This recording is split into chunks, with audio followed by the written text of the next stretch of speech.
زی په بادو کی تر پایا نویریزی دا امت هم اوس له خدای نویریزی زی په بادو کی د ژوند لار زموږ د نن ورځې د خپرونې موضوع بیا هم جهنم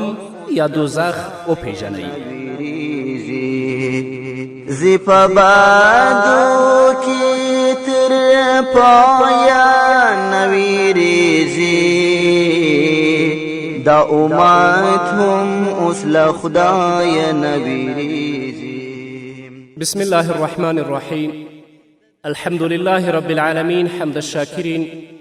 الصلاة والسلام على سيد الأنبياء والمرسلين سيدنا ونبينا وشفيعنا ومولانا محمد وعلى آله وأصحابه الطيبين الطاهرين. قدرمن اوریدونکو د ژوند د لارې د خپرونې مینوالو، السلام علیکم ورحمة الله وبرکاته. ستاسو روغتیا او خوشحالي د پاک رب نه غواړم، په دې هیله چې د صحت او عافیت جامې په تن ولرئ او خوشحالي مو په برخه وي. دا دی زه محمد یاسین فهیم د ژوند د لارې د خپرونې په وړاندې کولو کې ستاسو په خدمت کې یم. زموږ د نن ورځې د خپرونې موضوع بیا هم جهنم یا دوزخ وپیژنئ. حضرت ابی هریره رضی الله تعالی عنه د رسول اکرم صلی الله علیه وسلم نه روایت کوي، فرمایي ان النبي صلی الله علیه وسلم قال ناركم هذه التي يوقد ابن آدم جزء من 70 جزءا من حر جهنم. قالوا والله إن كانت لكافية يا رسول الله. قال فإنها فضلت عليها ب69 جزءا كلها مثل حرها. متفق عليه. حضرت ابی هریره رضی الله تعالی عنه فرمایي چې نبی اکرم صلی الله علیه وسلم وفرمایل دا اور چې انسانان په دنیا کې بلوي دا د دوزخ د اور او یایمه برخه ده. خلکو او صحابه و کرامو عرض وکړه یا رسول الله که په دغه اور باندې هم الله رب العزت په آخرت کې د خپل ګنهګار بندگان سوي وای او هغوی ته عذاب ورکړی وی دا هم کافي و. خو رسول الله وفرمیل هغه تر دغه 9 برخې زیات دی او هره برخه د دنیا د اور په څیر ده. الله دې په موږ باندې رحم وکړي. د دنیا اور چې تقریبا 9 درجې د آخرت د اور او د جهنم د اور نه کم دی، نیمه دقه او دقه موږ خپل بدن او ګوته هغه ته نشو نیولی. نو یا الله تم د جهنم د اور نه په خپل حفظ و امان کې وساتي. دوزخ یوه بندیخانه ده، خو د دنیا تر بدو بده بندیخانه ده. جهنم او دوزخ یو عذاب دی، خو د دنیا ټول عذاب ځایونه د هغه په پرتله هیڅ نه دي. الله رب العزت په سورة فرقان کې فرمایي انها ساعت مستقرا و مقاما، بېشکه هغه ډیر بدمش ځای او اوسیدن ځای دی. همدارنګه الله په سورة صاد کې فرمایي جهنم یصلونها فبئس المهاد، دوزخ ته به دوی ورلیږي نو هغه ډیر بد فرش دی. همدارنګه الله په سورة توبه کې یو 8 کې فرمایي قل نار جهنم اشد حرا، ای نبی علیه السلام دوی ته ووایه چې د دوزخ اور ډیر ګرم دی. همدارنګه الله په سورة اسراء کې 99 آیت کې فرمایي کلما خبت زدناهم سعیرا، کله چې هغه مري موږ نور هم تازه کوو. یعنی د جهنم د اور حرارت چې کله کم شي هغه موږ نور هم د دې نه تازه کړو چې حرارت او ګرمایش زیات شي. د جهنم د اور لمبې د ډېر لرې لرې ځایونو څخه ښکاري. الله رب العزت په سورة مرسلات کې فرمایي انها ترمی بشرر کالقصر کانه جمالات صفر، بېشکه دوزخ د ماڼیو په څیر بدسرکې غورځوي، ګواکې هغه زیړ اوښان دي. یعنی د اور لمبې به داسې بادیږي لکه د کورونو په شان، لکه د زیړو اوښانو په شان. هلته به الله کفار، منافقین او هغه بندگان چې د الله د اوامرو نه او د الله د حکمونو نه یې سرغړونه کړې هلته به الله عذاب ورکوي. جهنم داسې اور دی چې هغه پوستونه اړوي، لکه چې الله په سورة معرج کې فرمایي کلا انها لظى نزاعة للشوى تدعو من ادبر وتولى. الله وایي نه هیڅ کله داسې نه ده، هغه لمبې وهونکی اور دی، د مخ پوست اړوي هغه څوک رابولي ځان طرف ته چې هغه شا کړي او مخې اړولی یعنی نافرمانه خلک جهنم ځان ته رابولي هغه کسان چې د الله د اوامرو او د احکامو نه په دنیا کې سرغړونه کړې هغه ډیر عجیب اور دی هغه په زړونو باندې اثر کوي هغه د دنیا د اور په شان نه دی لکه چې الله په سورة همزه کې فرمایي نار الله الموقده التي تطلع على الافئده انها عليهم مؤصده في عمد ممدده د الله رب العزت بل شوی اور دی چې په زړونو خیږي بېشکه هغه به پر دوی د اوږدو ستنو په شکل رابند وي دوزخ 7 دروازې لري او د هرې دروازې لپاره خپل خلک معلوم دي لکه چې الله فرمایي لها 7 ابواب لكل باب منهم جزء مقسوم دوزخ 7 دروازې لري د هرې دروازې لپاره خپله ویشلې برخه ده چې د هغې نه به جهنمیان جهنم ته ورننوځي دوزخ ډیر پراخ او ډیر لوی دی هلته به د الله رب العزت ډیر ګنهګار مشرکین او کفار بندگان ور واچولی شي خو جهنم به ډک نشي بیا به هم آوازونه کوي لکه په صورت قاف کې الله رب العزت فرمایي یوم نقول لجهنم هل امتلأت وتقول هل من مزید په هغه ورځ به موږ جهنم ته ووایو آیا ډک شوې او دی به وایي چې آیا نور څه شته ماته راوړئ او ماته راواچوئ دوزخیان به نه مړه وي او نه به ژوندي وي بلکې د مرګ او ژوند په کشمکش کې به وي او د الله رب العزت عذاب به څکي لکه په صورت طه کې په 4 آیت کې الله فرمایي انه من یأت ربه مجرما فان له جهنم لا یموت فیها ولا یحیا بېشکه هغه څوک چې خپل رب ته حاضر شي او مجرم وي نو د ده لپاره جهنم دی چې نه به پکې مري او نه به پکې ژوندی پاتې کیږي بلکې د ژوند او د مرګ په کشمکش کې به وي او د الله رب العزت عذاب به څکي الله رب العزت چې کله جهنمیان جهنم ته غورځوي نو دوزخیانو ته به په غاړو کې توقونه ور واچول شي هغوی به په زنځیرونو کلک وتړل شي او په پوره خواري او ذلت او په کش کولو سره به الله رب العزت هغوی جهنم ته گذار کړي لکه الله رب العزت په سورة مؤمنون کې 1 او 2 آیت کې فرمایي اذ الاغلال فی اغناقهم والسلاسل یسحبون فی الحمیم ثم فی النار یسجرون هغه وخت چې د دوی په غاړو کې توقونه او زنځیرونه واچول شي او په کشولو سره جوش اوبو ته او بیا دوزخ ته وغورځولی شي او هغه کسان چې جهنمیان دي الله رب العزت هغوی ته بخښنه نه وي کړې د هغو عملنامه به الله په چپ لاس کې ورکړي هغوی په دې پوهیږي چې موږ جهنمیان یو لکه چې الله رب العزت په صورت حقه کې فرمایي واما من اوتي كتابه بشماله فيقول يا ليتني لم اوت كتابيه ولم ادر ما حسابيه يا ليتها كانت القاضيه ما اغني عني ماليه هل لك عني سلطانيه خذوه فغلوه ثم الجحيم صلوه ثم في سلسله زرعها 70 ذراعا فاسلكوه الله رب العزت فرمایي هغه څوک چې عملنامه یې په چپ لاس ورکړی شي نو دی به وایي کاش چې ما ته خپله عملنامه بلکل الله را کړې نه وای او زه بیخي په دې باندې خبر نه وای چې زما حساب او زما کتاب څه دی او هلته به افسوس کوي چې ای کاش ما ته مرګ راشي او مرګ زما کار پای ته ورسوي او هغه مال چې ما په دنیا کې درلوده هغه مال ما ته هم ګټه ونه رسوله هغه قدرت مې چې په دنیا کې درلوده هغه مې هم له لاسه ووت له الله له طرفه به حکم وشي چې دی ونیسئ غاړې ته یې توقونه ور واچوئ بیا یې دوزخ ته وغورځوئ بیا یې په هغه زنځیرونو وتړئ چې د هغه هره کړۍ او یا ګزه ده نن خو خلک په دنیا کې په خپل ځواني په خپل مال او په خپل قدرت باندې نازیږي الله یې ویر کړی خپل مال په ناوړه ځایونو کې استعمالوي مال لامل د فساد او د منکراتو د فجایع ګرځېدلی په قدرت کې الله ویر کړی دی په خلکو باندې ظلم او وحشت و تیری کوي د الله حکمونه په پښو لاندې کوي خو هلته به وایي چې هغه مال ما په دنیا کې درلوده هغه هم ماته ګټه راونه رسوله هغه قدرت چې ما په دنیا کې درلوده هغه هم زما له لاسه ووت، نو الله به ووایي چې دی ونیسئ، غاړې ته یې توقونه ور واچوئ، بیا یې دوزخ ته وغورځوئ او په هغه زنځیرونو یې وتړئ چې د هغه هره کړۍ او یا ګزه ده او هغه زنځیرونه به هم د جهنم د اور وي. الله دې په موږ باندې رحم وکړي. نو قدرمنو اورېدونکو،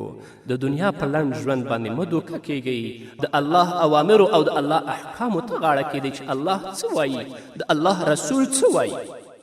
نن موږ خپله دنیا اصلي مقصد او اصلي ژوند ګرځولی، آخرت زموږ نه هیر دی، خو یو ورځ به الله خپل حضور ته درئ، الله به زموږ نه پوښتنې کوي.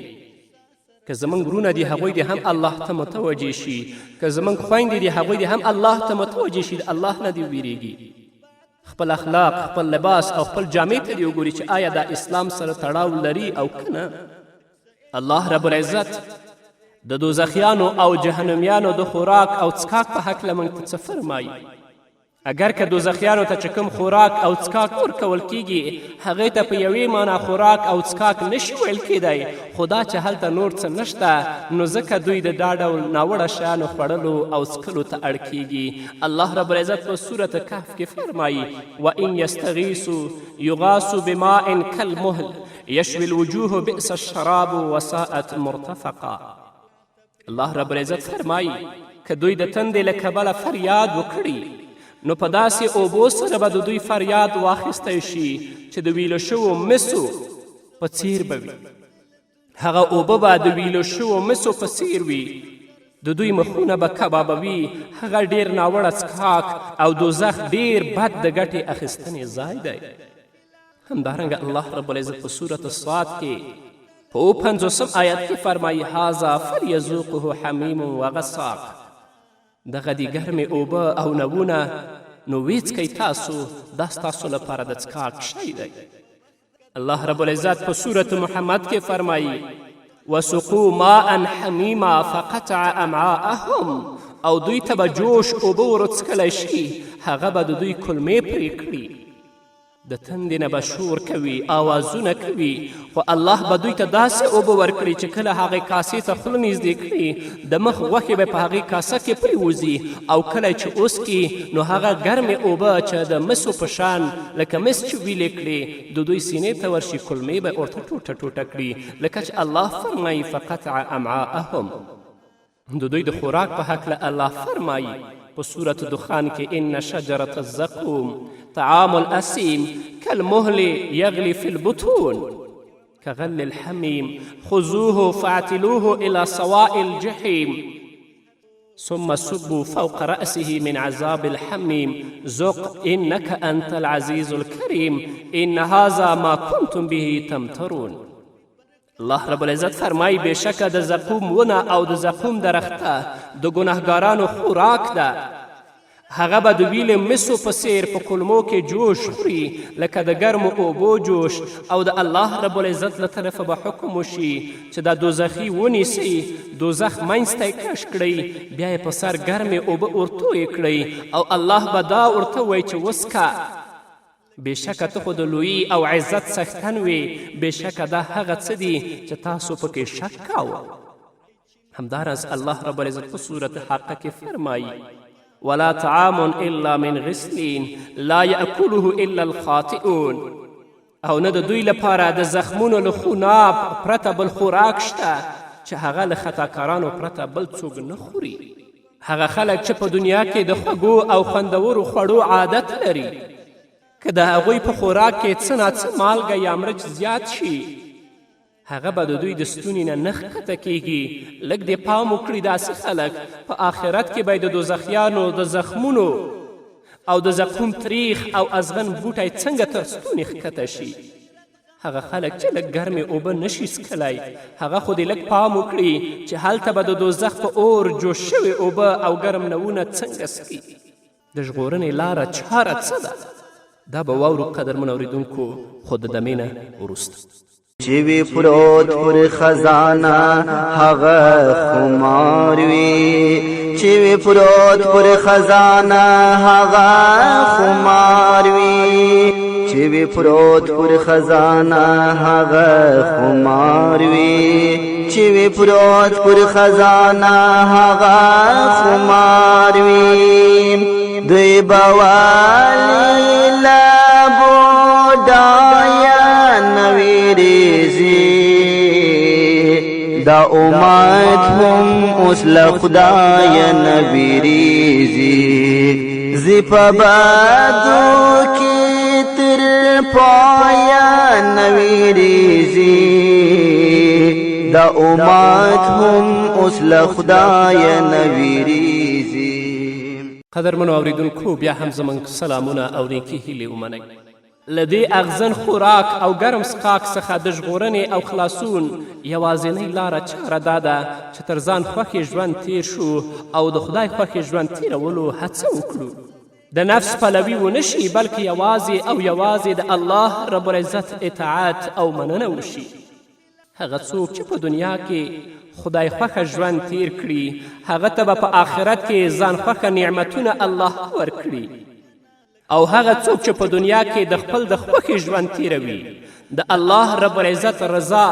او د الله رب العزت خوښه هغه بالکل په فکر او په ذهن کې هم نه ګرځوي د هغه نتیجه به جهنم وي چې د هغه د اور او زنځیرونو خوراک څښاک او خواریو او ضلالت.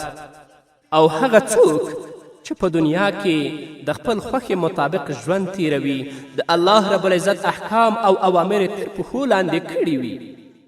او کله هم په خپل ژوند کې د الله رضا نه لټوي نو د هغه نتیجه به جهنم وي هغه جهنم چې مخکې تاسو بیان واوریده. ډیر داسې خلک شته په دنیا کې چې تل دې لپاره زیار وباسي چې زما د دنیا ژوند څنګه ښایسته او په نعمتونو کې تیر شي خو کله هم دې لپاره زیار ونه ایسته چې زه د آخرت خپل ژوند څنګه ښایسته کړم او هغه ژوند زما څنګه خوښ تیر شي. الله رب العزت د جهنمیانو د لباس او د جامې په هکله فرمایي لکه په سورة حج کې 19 آیت کې فالذین کفروا قطعت لهم ثیاب من نار یصب من فوق رؤوسهم الحمیم. الله رب العزت فرمایي نو هغه کسان چې کافران دي د دوی لپاره د اور جامې پرې کړي د دوی په سرونو به جوش اوبه اورتوی کړی شي او د الله رب العزت په عذاب کې به ګرفتاره وي. دا به د دوزخیانو د جامې او د لباس حال وي عین تر دې چې د دوزخي به څپلۍ هم د اور وي بلکې تر ټولو د کمې درجې عذاب والا به هغه څوک وي چې د اور څپلۍ به یې په پښو وي او په سر کې به یې ماغزه ایښیږي. لکه چې رسول الله صلی الله علیه وسلم فرمایي په دوزخیانو کې به تر ټولو کم عذاب لرونکی هغه وي چې د اور څپلۍ به یې په پښو وي یا د اور څپلۍ به هغه ته واغوستله شي او د هغه له وجې به دماغ د کټوې په څیر ایښي او دای به دا خیال کوي چې تر ما به سخت عذاب چاته نه ورکول کیږي یعنی تر ټولو به سخت عذاب زما وي او حال دا چې تر ټولو سپک عذاب د دې دی. الله چې کله جهنمیان جهنم ته ولیږي نو الته به جهنمیان په جهنم کې یو پر بل باندې لعنت وایي او یو بل به ملامتوي لکه الله رب العزت په سورة اعراف کې 38 آیت کې فرمایي کلما دخلت امة لعنت اختها. هر وخت چې دوزخ ته کومه نوې ډله داخلیږي د ځان په څیر پر بل دوزخي ډله به لعنت وایي. هغه کسان چې د دین پلورونکي دي یا دنیا پرسته پیران دي چې د دوی تر شا خلک روان دي کله چې جهنم کې دا حالت ویني دوی به حیران پاتې شي چې دوی هم په اور کې سوځي او هغه کسان چې دوی ورپسې په دنیا کې روان ول هغوی هم په اور کې سوځي. او حال دا چې دې دین پلورونکو او دې جاهله پیرانو د خپلو پیروانو لپاره دنیا ګل و ګلزار جوړه کړې وه چې تاسو زموږ پلوي کوئ تاسو لپاره هیڅ کومه ناکامي نشته نه په دنیا کې او نه په آخرت کې خو هغه مهال به خبره سپینه شي بیا به یو پر بل باندې لعنت وایي پلویان به یې وایي تاسو موږ بېلارې او بدبخته کړو. هغه کسان چې مشران دي هغوی به وایي تاسې له موږ څخه غټ خلک جوړ کړي ول او موږ مو د لویي او تکبر په نشه کې غرق کړي وو لکه چې الله رب العزت د دوی بیان په سورة المؤمنون کې کوي وإذ يتحاجون في النار فيقول الضعفاء للذين استكبروا إنا كنا لكم تبعا فهل أنتم مغنون عنا نصيبا من النار قال الذين استكبروا إنا كل فيها إن الله قد حكم بين العباد. الله وی هغه مهال چې دوی په دوزخ کې یو له بل سره جنجال کوي نو کمزوري او پیروان به هغه لوی کوونکو کبرجنو ته ووایي بېشکه موږ خو ستاسو پلویان یو، آیا اوس له موږ څخه د اور یوه څه برخه ګرځولی شئ؟ کبرجن او مشران به ورته ووایي موږ او تاسو ټول په دوزخ کې یو، بېشکه الله رب العزت د بندګانو ترمنځ فیصله کړې ده، یعنې اوس یو د بل سره مرسته نشو کولی او یو د بل کومک نشو کولی. دنیا کې ځینې خلک دي چې تر ځینې بدبخته او منافقینو مشرانو تر شا روان دي، دې ته ګوري نه چې دا مسلمان دی او که نه دی، دا کمې لارې ته ماره سوي. همدارنګه ځینې داسې خلک هم شته چې په نامه پیرانو پسې روان دي چې هغه پیر په خپله د الله د حکم تابع نه دی، د الله رب العزت د شریعت تابع نه دی، د رسول الله صلی الله علیه وسلم د سنتو تابع نه دی، بلکې هغه د چرسو د بېحیایي تابع دی او مریدان پسې روان دي. الله به دا ټول جهنم ته بیایي. د هغه چا نه طریقت او بیعت وکړئ چې هغه د الله په کلام باندې عالم وي، د رسول الله په احادیثو باندې عالم وي او د رسول الله د سنتو او د دین پوره تابع وي. دوزخیان چې کله په جهنم کې سوځي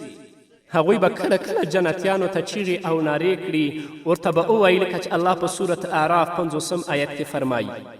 ونادى أصحاب النار أصحاب الجنة أن أفيدوا علينا من الماء أو مما رزقكم الله قالوا إن الله حرمهما على الكافرين. دوزخیان به جنتیانو ته ورنارې کړي چې پر موږ خو د اوبو یا هغه نعمت چې تاسو ته الله درکړی یو څه فیض او احسان وکړئ. جنتیان به ورته وایي بېشکه الله رب العزت دا شیان پر کافرانو حرام کړي دي. کله به جهنمیان د دوزخ مشر او مالک ته نارې وهي لکه چې الله رب العزت په صورت زخرف کې اویم آیت کې فرمایي ونادوا یا مالک لیقضي علینا ربک قال انکم ماکثون. دوزخیان به نارې کړي چې ای مالکه ستا رب دې موږ ته مرګ راولي. هغه مالک به ورته وایي تاسو به تل تر تله دلته یاست، مرګ به درته نه راځي او د الله رب العزت عذاب به څه کوي. دا خبره له ذهنه وباسئ چې مرګ به ستاسو مصیبتونه او غمونه پای ته ورسوي. هلته به مرګ ته هم مرګ راشي او له عذاب څخه د خلاصون وروستۍ هیله به هم پای ته ورسیږي. دوزخیان به له یوې او بلې خوا ناهیلې شي، آخر به نیغ په نیغه الله رب العزت ته چیغې او نارې کړي لکه چې الله رب العزت په سورة المؤمنون کې فرمایي ربنا اخرجنا منها فإن عدنا فإنا ظالمون قال اخسئوا فيها ولا تكلمون. ای زموږ ربه موږ له دې دوزخه وباسه، که موږ بیا داسې بد وکړل نو یقینا موږ به ظالمان یو. الله رب العزت به ورته وایي په دغه دوزخ کې خوار او ذلیله اوسئ او له ما سره خبرې مه کوئ. کله چې جهنمیانو ته دا ثابته شي چې له دوزخ څخه د وتلو او دنیا ته د بیرته تګ نور هیڅ امید نشته، نو د دوزخ مشر ته به ووایي چې په عذاب کې خو لږ سپکوالی راوله، یا د الله رب العزت نه دا وغواړه چې موږ ته په عذاب کې لږ سپکوالی راولي. لکه چې الله رب العزت په صورت مؤمنون کې فرمایي وقال الذين في النار لخزنة جهنم ادعوا ربكم يخفف عنا يوما من العذاب قالوا أولم تك تأتيكم رسلكم بالبينات قالوا بلى قالوا فادعوا وما دعاء الكافرين إلا في ضلال. دوزخیان به د دوزخ چارواکو ته وایي چې خپل رب ته دعا وکړئ چې یو ورځ خو دې د عذاب راڅخه سپک کړي. هغه به ورته ووایي آیا تاسو ته د الله رسولان له ښکاره دلایلو سره نه و راغلي؟ تاسو د الله له عذابه نه وی ویرولي؟ دوی به ورته وایي ولې نه راغلي ول؟ د دوزخ چارواکي به ورته وایي نو په خپله دعا وکړئ، یعنې موږ ستاسو په حق کې دعا نه کوو، خو کافران به دعا کوي او د کفارو دعا به بې ګټې وي. الله دې په موږ باندې رحم وکړي. الله رب العزت دې موږ ته د نیکو اعمالو توفیق راکړي چې په هغه باندې الله رب العزت موږ د جهنم نه وساتي. په پټو سترګو هر چا پسې مه روانېږئ، د هغه څېړنه او تحقیق وکړئ چې آیا دا د الله د دین پابند دی که نه دی، د الله د احکامو پابند دی که نه دی. هر څوک چې مشر شه موږ ورپسې پښې لوڅې کړې، که هغه بېدینه و که مسلمان و، یا هر چا چې د پیرتوب دعوه وکړه موږ ورپسې روان شو، د دې تحقیق هم ونه که چې دا د الله د دین او د رسول الله د سنتو د حدیثو پابند دی که نه دی. هلته به هیڅوک هیڅ چاته ګټه نشي رسولی غیر د خپل د عمل نه. نو دا به زموږ د نن ورځې خپرونه چې ستاسو درانه حضور ته وړاندې شوه. تر بلې خپرونې پورې چې زه بیا هم ستاسو درانه حضور ته راځم، تاسو ټول په پاک رب سپارم. پاتې ژوندم نیکمرغه، ښاد، بریالي او کامیاب اوسئ. دا وطن داسې وطن نه دی اشنایه، دا وطن داسې وطن نه دی آشنا